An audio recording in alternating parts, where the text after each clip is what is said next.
जलजीवन मिशनच्या कामांवर चापगाव ग्रामस्थांचा आक्षेप, सखोल चौकशीची मागणी, कारवाई न झाल्यास आंदोलनाचा इशारा. खानापूर तालुक्यातील चापगाव येथे जलजीवन मिशन अंतर्गत सुमारे 3 कोटी रुपयांच्या पाणीपुरवठा योजनेच्या कामांबाबत ग्रामस्थांनी गंभीर आक्षेप घेत सखोल चौकशीची मागणी केली आहे. माजी पंचायत अध्यक्ष रमेश मल्हारी धबाले यांच्या नेतृत्वाखाली ग्रामस्थांनी तालुका पंचायत प्रशासनाकडे निवेदन सादर करून योजनेतील अनेक कामे अपूर्ण किंवा निकृष्ट दर्जाची असल्याचा आरोप केला आहे.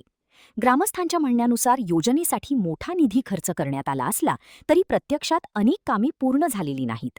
मंजूर अंदाजपत्रक आणि प्रत्यक्ष कामांमध्ये तफावत असल्याची शंका व्यक्त करण्यात आली आहे. योजनेची तांत्रिक, आर्थिक आणि भौतिक पडताळणी करून वापरलेल्या साहित्याचा दर्जा, कामांची गुणवत्ता तसेच मंजूर आराखड्याचे पालन झाले आहे का याची तपासणी करण्याची मागणी करण्यात आली आहे. याशिवाय सर्व लाभार्थ्यांना नियमित व पुरेशा प्रमाणात पाणीपुरवठा होत आहे का याची प्रत्यक्ष चाचणी घ्यावी, तसेच ग्रामस्थांच्या तक्रारी जाणून घेण्यासाठी विशेष ग्रामसभा आयोजित करावी अशीही मागणी करण्यात आली आहे. सर्व कामांची तपासणी पूर्ण होईपर्यंत कंत्राटदाराला अंतिम देयक किंवा पूर्णता प्रमाणपत्र देऊ नये असे ग्रामस्थांनी स्पष्ट केले आहे. मागण्यांकडे दुर्लक्ष झाल्यास तालुका पंचायत कार्यालयासमोर धरणे आंदोलन छेडण्याचा इशाराही देण्यात आला आहे. महान कार्य न्यूजसाठी प्रकाश आयनापुरे, चंदगड. आज आम्ही ग्रामपंचायत समोर इथे निवेदन घेऊन आलोय की या जल जीवन जी योजना राबवली त्या योजनेअंतर्गत पाटील गल्लीमध्ये श्री अवादी मंदिरावर 3 महिने झाले 20 नळाने एक थेंबा पण पाणी पडत नाही. पंचायतीला आम्ही 5-6 खेपेहून सांगून गेलो तरी अजून त्यांनी काय दखल घेतली नाहीत. आता येऊन निवेदन दिले, जर ह्याची पूर्तता त्यांनी 8 दिवसात केली नाही तर आम्ही धरणे आंदोलन करू. काय आहे म्हटलं तर मी एक सामाजिक कार्यकर्ता असे नाही. ह्या आमच्या गावात एक लाईटाची व्यवस्था बरोबर नाही. दुसरी गोष्ट पाणी एक आठवड्यानंतर एक खेप पाणी येवलंय, ते बी सगळं पाण्याबरोबर येणार, सगळं कचरा सगळं येवलाय. हे ताबडतोब जर न करून तर सगळे नळ जे कुठे कुठे सोडतले आहेत नाही त्याच्यावर आम्ही सिमेंट काँक्रीट घालून ते नळ बंद करणार आहोत.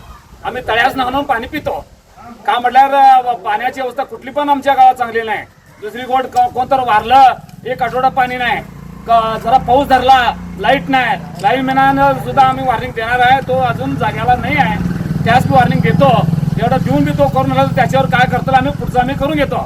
आणि दुसरी गोष्ट आमच्या गावात जरा फिरून जर बघशाली तर प्रत्येक गटऱ्यात एक माणूसभर कचरा वाढलाय.